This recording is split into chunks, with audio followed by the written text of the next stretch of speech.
It may be a little bit early to jump on the hype, but I'm doing it anyway. After a strong finish last season and the Champions League final, a new era has well and truly been ushered in at Liverpool Football Club. But can they turn this free-flowing, free-scoring, attacking football into trophies? Well, I think so. So here are my top 10 reasons why Liverpool can win the league.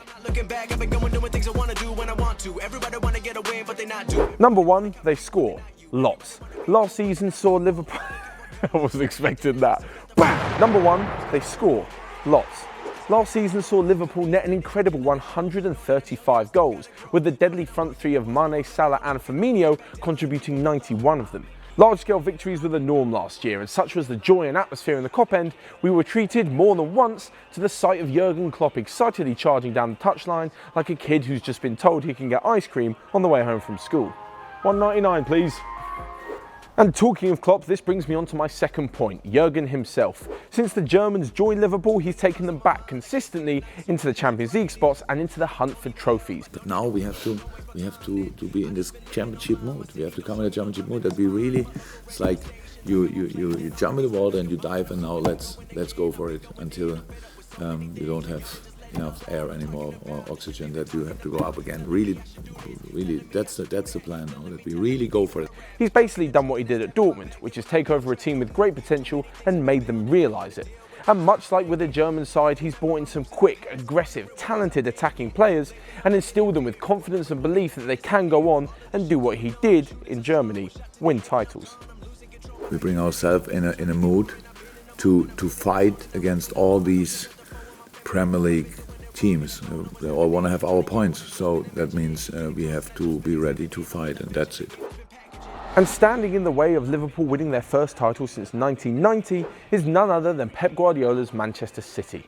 Pipping City to the crown is no mean feat, but of any of the season's last 6, Liverpool looked the most likely to do it. Since 9 years, every season, except the first year when he arrived, when I had a big percentage of people in Barcelona didn't like I was a manager. Since then we win the triple every season. I am the favorite, so we are the favorite. So. Thank you, Jurgen, you're so kind.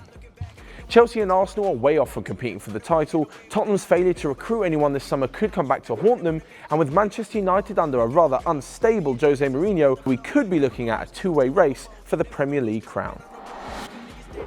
And talking of battles, they don't come much tougher than the battle in the middle of the park, where thankfully Liverpool have an absolute machine. I said it from the beginning, he obviously settled really quick, and there's a similar style of play, there's a similar position than he did at Leipzig. Can play different positions obviously, but I think the 8 is his best in the moment.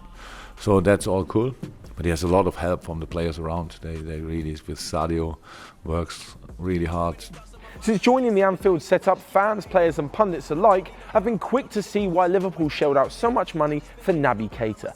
He's got the perfect mix of pace, power, skill, dribbling and even an eye for goal. And as box-to-box all-action midfielders come, they don't get much better than the 23-year-old.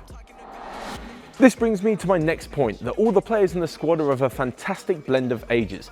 The mix of young and experienced players is a big plus, much like the Swiss flag. And with the likes of Milner, Henderson and Lovren being the experienced heads, with the drive, ambition and youthful energy of Trent Alexander-Arnold, Joe Gomez and Dominic Solanke, Liverpool have a great mix. As for the majority of the squad, well, they've got enough experience in their career, they're not on the decline yet, and to be honest, they should be hitting their peak just about now. The likes of Alisson, Fabinho, Van Dijk, Oxlade-Chamberlain, Wijnaldum, and the front three of Salah, Mane and Firmino are all between the ages of 24 and 28, so expect to see Liverpool challenging for a few years yet. One of those players mentioned is a massive key reason as to why Liverpool are looking so strong, especially in their defensive area.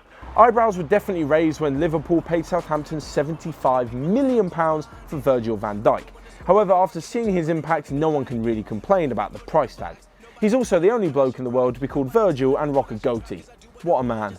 We have to create a squad which is strong enough and wide enough to deal, to cope with the Premier League and to be as successful as possible, and to step by step become closer. So with Virgil van Dijk adding quality to the defence, all that Liverpool needed to do was to replace the error-prone Loris Karius in goal. And although again it seemed like a lot of money for a keeper, 66 million saw them made the move for Alisson. And at 25 years old, this could be an investment that brings many returns over the next few years. And at number 8, they've got the legendary Ragnar Klavan. He's the one and only Estonian to score in the Premier League. So need I say more?